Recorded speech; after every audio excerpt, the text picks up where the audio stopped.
मेरे भगवत प्रेमियों, बिना भजन के, बिना सत्संग के जीवन बेकार है। कोई यदि 100 वर्ष तक जीना चाहता हो तो ज्यादा ना है, मात्र 2 घंटा आसन लगा करके बैठ जावे और अपनी लंबी सांस को खींच करके और अपने मने और आत्मा परमात्मा की ओर छोड़ देवे। धीमे धीमे धीमे धीमे ये श्वास रुकना शुरू हो जाएगी और उसकी आत्मा परमात्मा में लीन हो जाएगी। एक एक दिन श्वास रोक लेकर वो परीक्षित। अच्छा, पहले के जो संत महात्मा थे तो वो हजारों वर्ष तक जीते थे। वो कैसे? तपस्या में बैठ जाते और जब शरीर त्याग देते, छोड़ देते यहीं धरती पे, और आत्मा परमात्मा में पहुंच गई।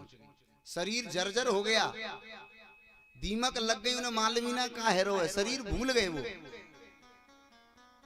तो हजारों वर्ष निकल जाती थी, तब आत्मा वापस आती थी शरीर में।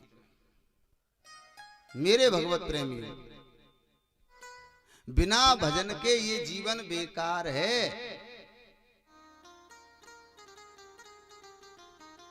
श्री तुलसीदास जी महाराज का जब विवाह हुआ तो वो अपनी पत्नी के साथ रहते हैं, बड़ा प्रेम करते हैं अपनी पत्नी से। एक दिन की बात, पत्नी अपने पीहर को चली गई। जब अपने पीहर को चली गई तो परीक्षित महाराज पीछे ही पीछे तुलसीदास जी चले गए। और जब चले गए तो एक रास्ता में नदी पड़ी, तो वह मुर्दा बहते हुए आ रहा था। तो मालूम है क्या कह रहे हैं? मेरी पत्नी ने मेरे लिए नाव भेज दी है काठ की, और बाई पे बैठ के पल्ली पार उतर गए। और तुलसीदास जी महाराज अपनी ससुराल में पहुंचे। तुलसीदास की पत्नी ने देखा, प्रभु अभी 4 दिन ना भये और तुम में पीछे ही चले आए।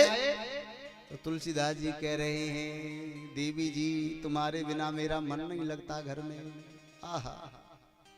तुलसीदास की पत्नी कहती है, प्रभु धिक्कार है ऐसे मन पर, धिक्कार है ऐसे चोला पे, ऐसे शरीर पे। मेरे भगवत प्रेमी, ये जो शरीर है ना,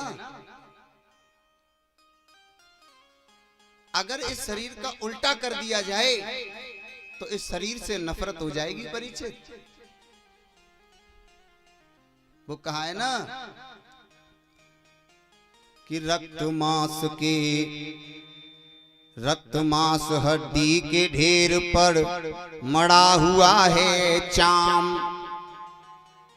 रक्त मांस हड्डी के ढेर पर मड़ा हुआ है चाम। समझ रहे हैं ना? अंदर हड्डी रक्त मांस भरा हुआ है। जैसे दीवार खड़ी होती है ना, तो दीवार के ऊपर पीओपी हो रही है, बड़ा बढ़िया कलर हो रहा है, लेकिन अंदर तो परीक्षित मलबा भरा हुआ है। अच्छा, शरीर से बड़ा प्रेम करते हैं, किसी के नेत्र देखे, अरे वाह नेत्र कितने प्यारे हैं, मृग जैसे हैं, लेकिन नेत्रों से बहता क्या है?